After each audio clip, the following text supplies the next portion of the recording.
Good morning, everybody. I know it's still relatively early, so welcome.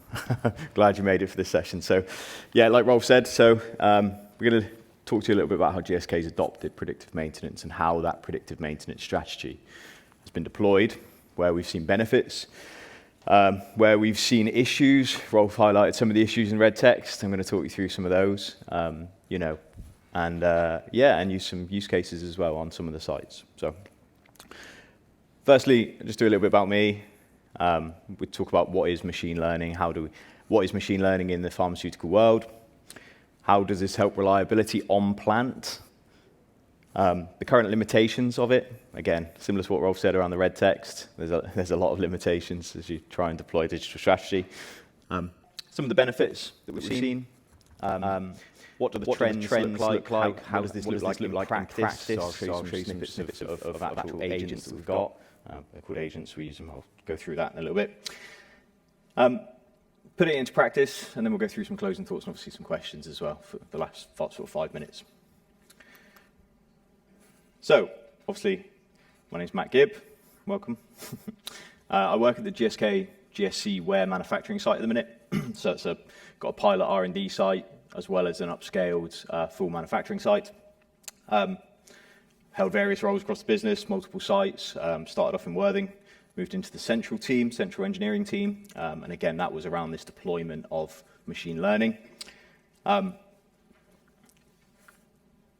Very keen sports player. At the minute, I'm in tennis. Played multiple sports, but yeah, very keen for tennis at the minute. And during COVID, in fact, I became a very keen baker, so specifically sourdough. So it took me a long time, took me 2 years, full length of COVID. And here's a little picture of me just on holiday in Scotland with my partner during COVID.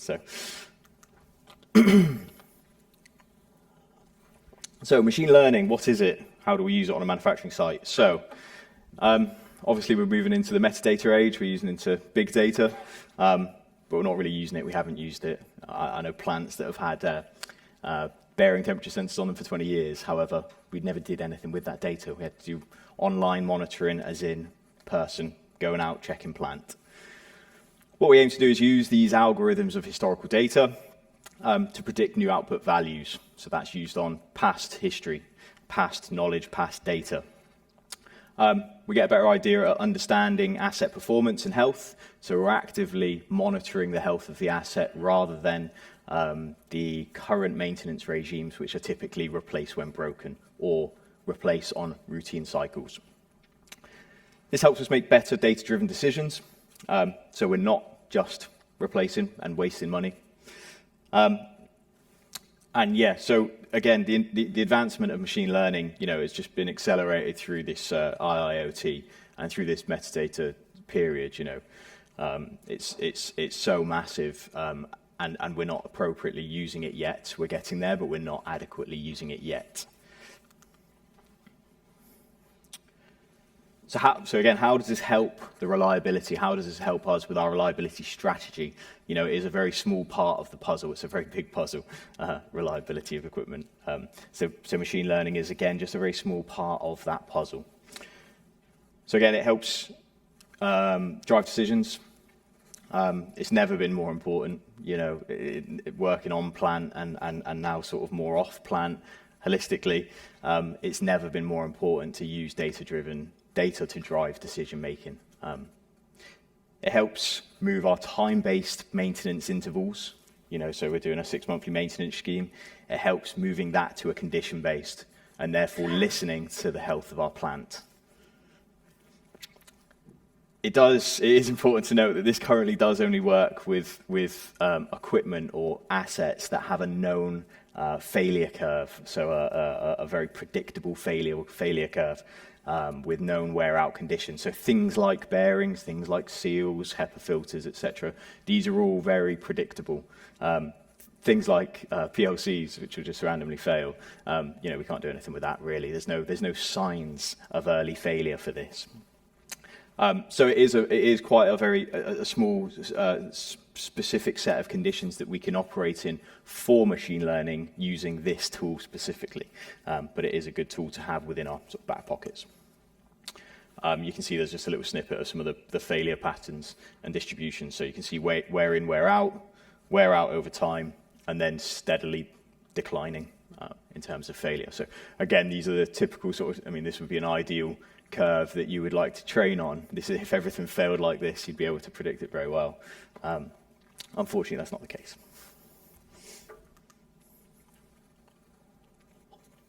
So how does machine learning essentially predict and help reliability? So importance of uptime, so equipment uptime. I mean, you're all very aware, you know, there's a business, pharma industry. It's there to increase uptime and therefore increase profitability. Data that we typically are looking to collect, and you've probably seen this over, like I say, the past 20 odd years, you know, vibration monitor, temperature monitoring, differential pressures, we record. This is all very common things that we see in our industry. You know, it's not rocket science, it's just using what we already have and have had for many years. So obviously deployment of the program, it was very interesting. Working for an above-site role, the deployment, Rolf touched on the change management and how we actually embed useful tools that people can use when under time constraint. It was a very key message on sites. You know, sites are particularly very busy. There's a lot of things going on. There's a lot of failures. There's a lot of knee-jerk reactions to incidents. Therefore, that came with sort of considerable issues and also limitations of potential of the software, you know, actually adapting it to site. So application, as Rolf said, you know, aged sites are very difficult to deploy this sort of technology if you don't have the foundations, if you don't have essentially the equipment in place to record that data.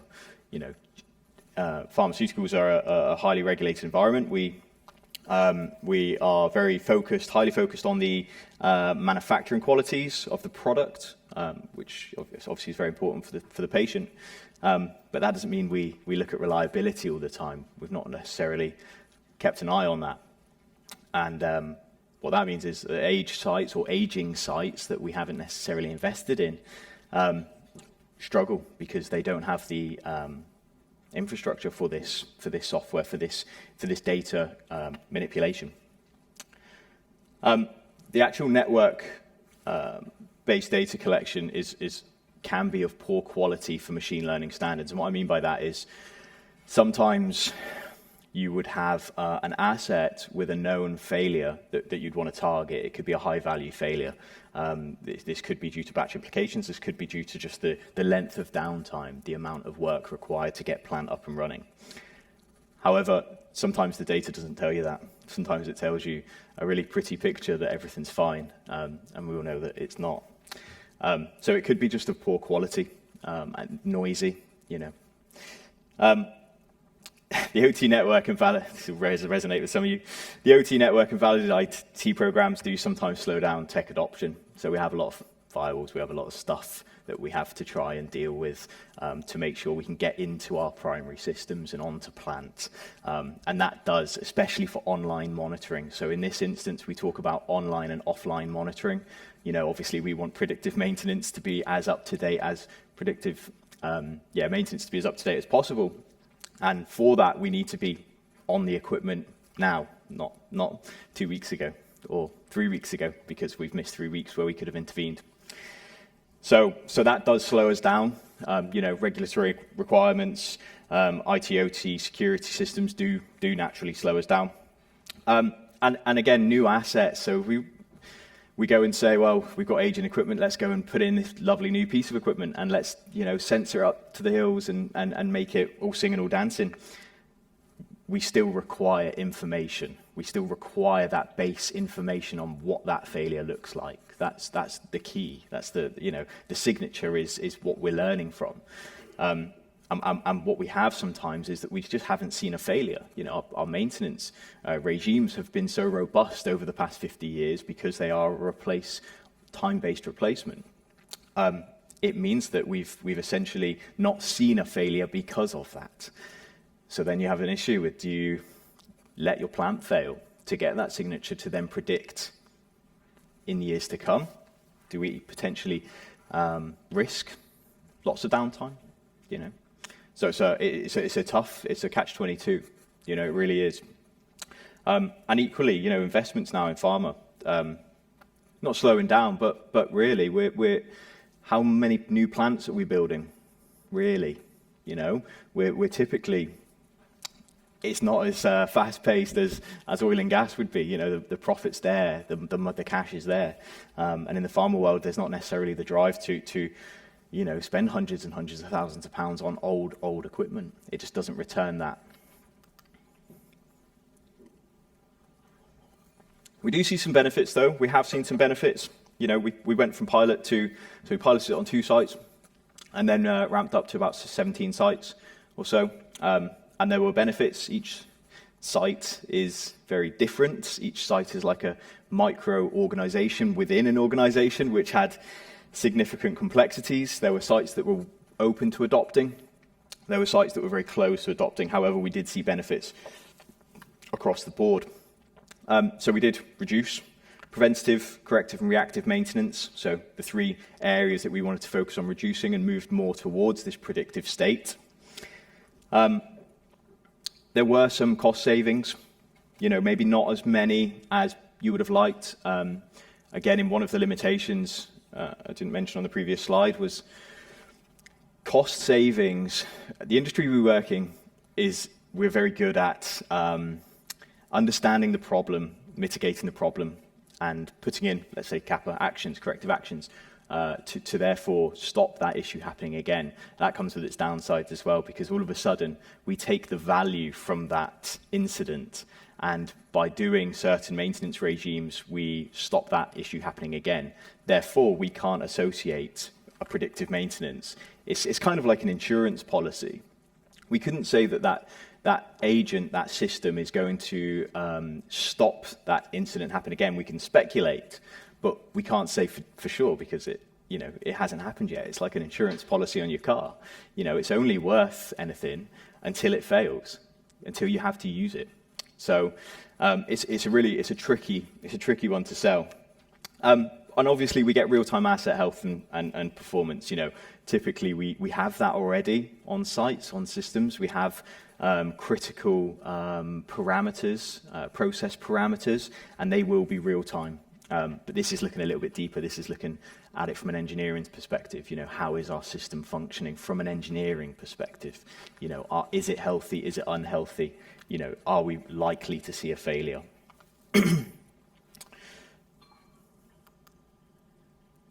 So trends. So this is the system that we use. This is what it looks like.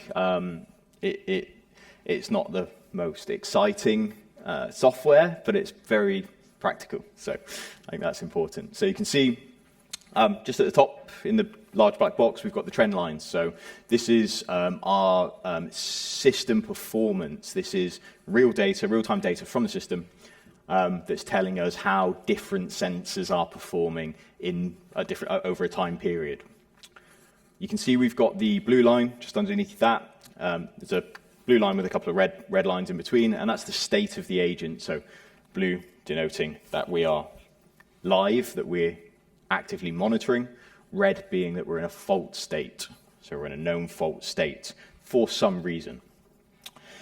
Underneath that, we've got the probability curve. So 1 and 0, likely chance of failure, 1 being failure, 0 being healthy.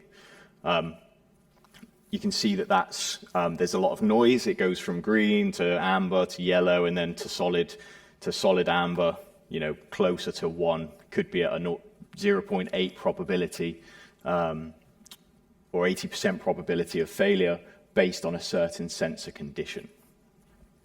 And then underneath that, we've got training periods. This is just telling us on blocks of training that we want to tell the system, look at this. This is important for a reason. That could be because it's a failure.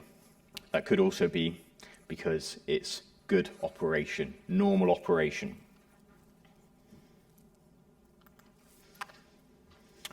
Putting it into practice, so this is an example from a heat exchanger on one of the plants, on one of the AHUs over in Rockville, America.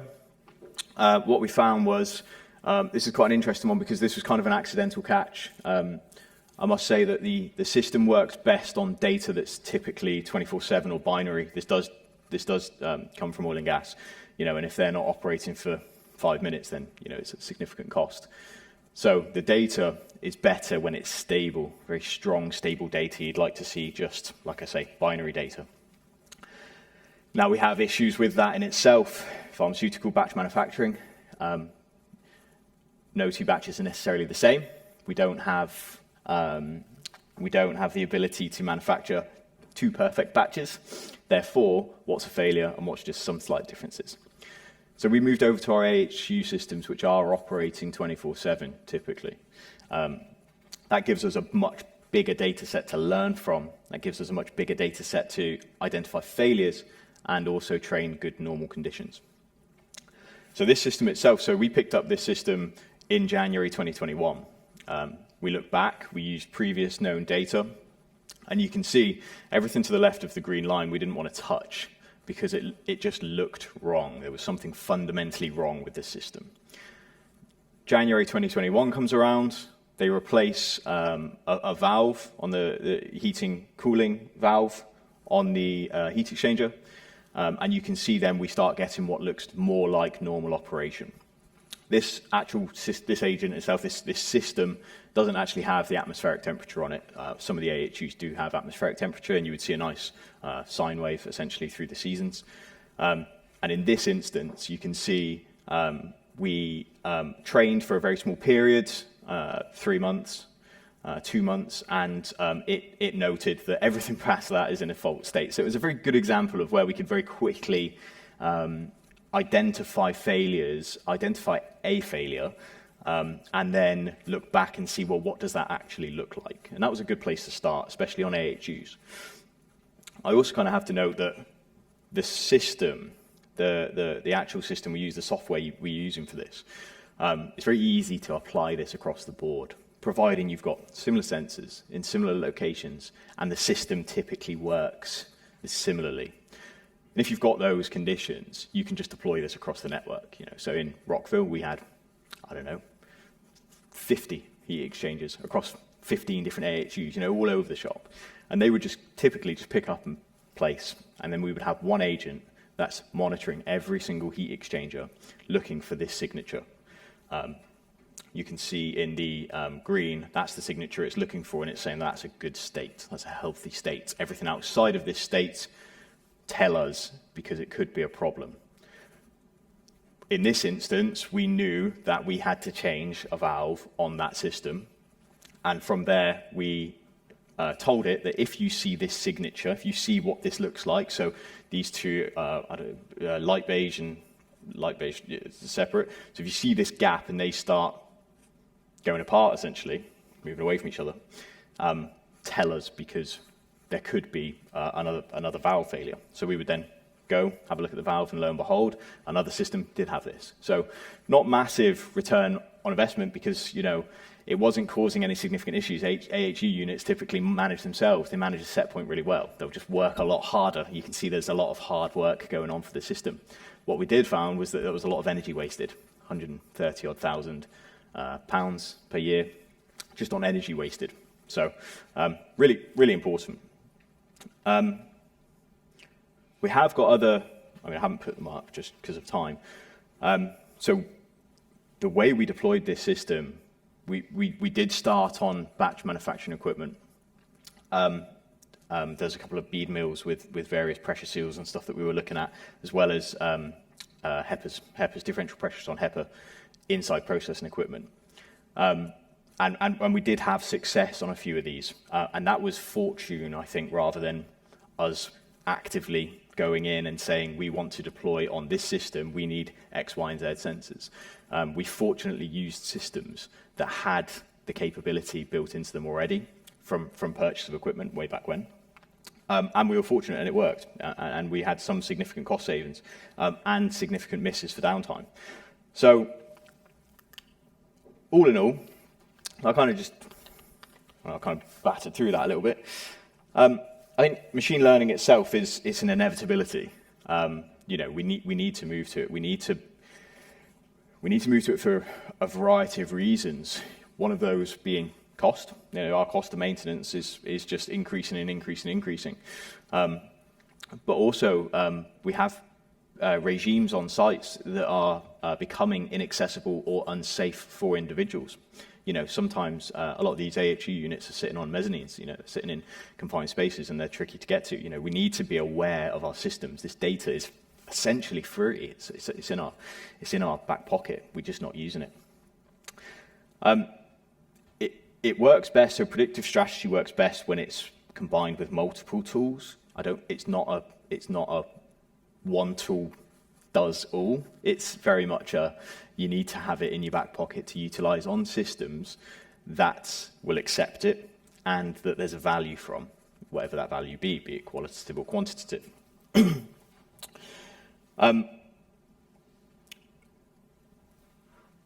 It's what we found anyway is that we identify the failure modes first, so obviously through the FMEAs, etc., and we use these common failure modes to go in and build these agents, these systems. You can't necessarily predict them. You can't say, I'm looking for this condition, tell me when that happens. It needs to have learned from something, and you need to have seen that, and you need to understand those failures prior. Otherwise, it's just saying that there's a fault on the system, and nobody knows what it is. It's just something's wrong, which equally is fine. But it typically works best if you know the failure mode. You know what that looks like. You know the expected signature for that.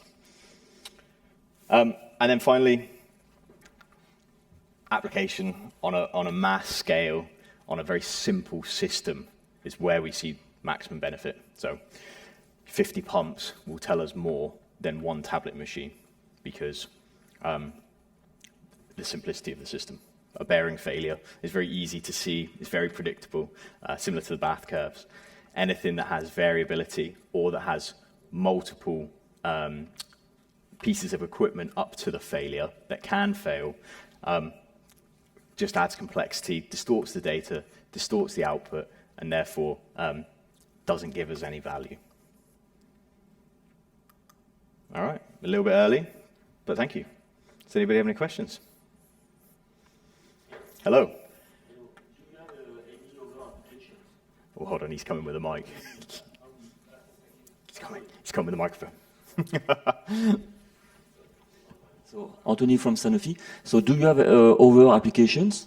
Other applications? Yeah, using machine learning and so on? Yeah. So like I say, so we used it on a lot of the critical systems, so critical HVAC systems, pure water systems, etc. TOCs. We started to try to embed it into plants, but again, so many complexities with batch manufacturing. It's where we get the highest value. If you're going to chuck a batch in the bin, then you'd want to predict that before it happens. Unfortunately, the complexities and the amount of data that you get is very small compared to the amount of data you would see holistically. So we have put it into certain bits of processing equipment. We have a bead seal on one of our mills at Barnard Castle, and we had value from that, a significant amount of value on that. There's probably a series. The best approach that we had was to roll out one very simple agent and roll it across the board. So on every site. So use that AHU failure and roll that across everywhere. There's still a lot of learning. There's still a lot of learning to do with the data and how we can use the system to tune what that's looking for. But yeah, the best value we've seen is on crit systems, so crit HVAC, crit water. Okay, and additional question. Regarding, let's say, the competencies you have, let's say, to develop some model with machine learnings, do you have some internal competencies to do it? Yeah. Okay. So we had site individuals, so we build it into the reliability teams. So again, like I say, this isn't a one tool solves all. This was very much here's a tool, now you need to use it for certain applications, and they would then build themselves on site, and they would tune. It required the agents themselves, the system itself requires maintenance. So people need to go in and you need to update the data, you need to retrain on good data, because what's good last year could be different today, right? It could be completely different. So it requires people to actively go in and do that, and people to really make sure it's up to date, and any recent failures have been trained on as well. So with the company we use, there's 3 different types of failure agents that you would build. There's an anomaly agent, a failure agent, and then a rule-based agent. And these are they serve 3 very different functions. A failure agent itself looks for the failure signature. It's very specific. So I'll go back to the bearing example. If we start to see temperature increase on a bearing, we know that that failure is because of that reason. It would just simply look for that. An anomaly agent opens up a little bit. It kind of says, if we're operating under certain conditions, you have something wrong with your plant. So it doesn't necessarily tell you that that bearing is going to fail. It will just say that, hey, go and look because something's happening here that's not right. And then you've got a rule-based agent, and this is just simply, Boolean logic. If something is over something, then go and have a look because we've got a problem. So they would go away and build based on those 3 types. They would go with business cases. So they would come to us and say, hey, we've got an issue on one of the TOCs, the total organic carbon on one of our pure water plants. When voltage increases and conductivity decreases, we have this problem. Okay, well then we build an agent on this then and have a look. And we have a look based on known previous failures, and we make sure that the system can detect them throughout. If we get any false alerts, we kind of manage those locally and try and train them out. And then from there, the sites would just go away and base and build them, the reliability teams typically. Thank you. Hello. Do you have experience with other equipment than heat exchangers with such prediction data? So have we had Do you have experience with other than heat exchangers? Because I understood that you presented here the heat exchangers. Yeah. But do you have an experience with another type of equipment? Yeah. So like I say, so process and equipment. So pure water plant process was typically okay to look at some of the systems because again it's highly it's censored. There's a lot of sensors on our pure water plants. Again, back to processing equipment, manufacturing equipment, where we're actually making drugs, we had less value because of the censored locations and because of the failures. A lot of the failures weren't very predictable, and a lot of the sensor locations were poor because they were based on product quality rather than machine health. And that's typically the problem we see across the board. Each site has its own problems, but across the board we see sensors there because of a quality critical attribute for the process, and therefore we can't use that to determine equipment health. So we did see benefit to simple systems. Differential pressures is very, very simple. It's very easy to manage a filter replacement when you see DP increasing. So So we did use it on a lots of different pieces of equipment on site. Typically, like I say, the critical utilities processes were very easy to deploy onto.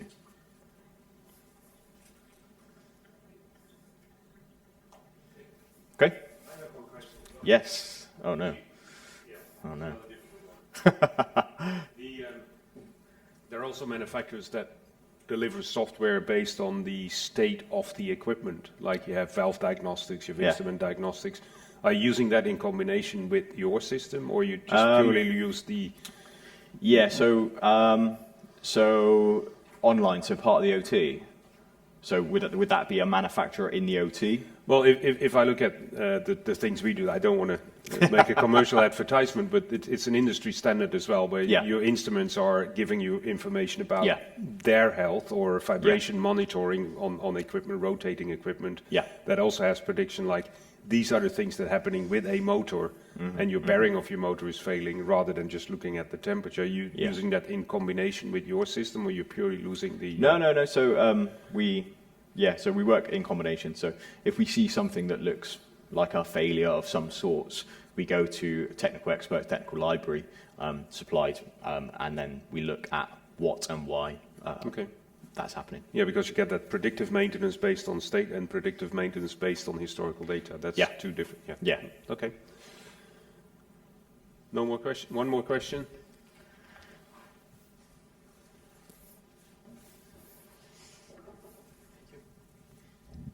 So, hi, Hello. I'm Ima from Novo Nordisk, and thank you for the nice presentation. Thank you. I was wondering, the software that you're using for this prediction, is it something that you develop in-house, or is it... No, external. So third party. Is it, can we ask the name, or... Yeah, I think so. I've put AspenTech MTEL. It's not a plug. Mm-hmm. Sorry, I think there's someone from Aspen here. Well, that's good. That's Yeah. good software. Huh? That's good software. It's good software, yeah. Exactly. Yeah, it does the job, yeah. Yeah, so we use Aspen. Aspen are quite incorporated into our sort of IP21 monitoring systems anyway, so they're heavily built in. So, yeah. Thanks. That's okay. Aspen is sitting on that table there, by the way. Okay. Thank you. Thank you, Rolf. Thanks, man.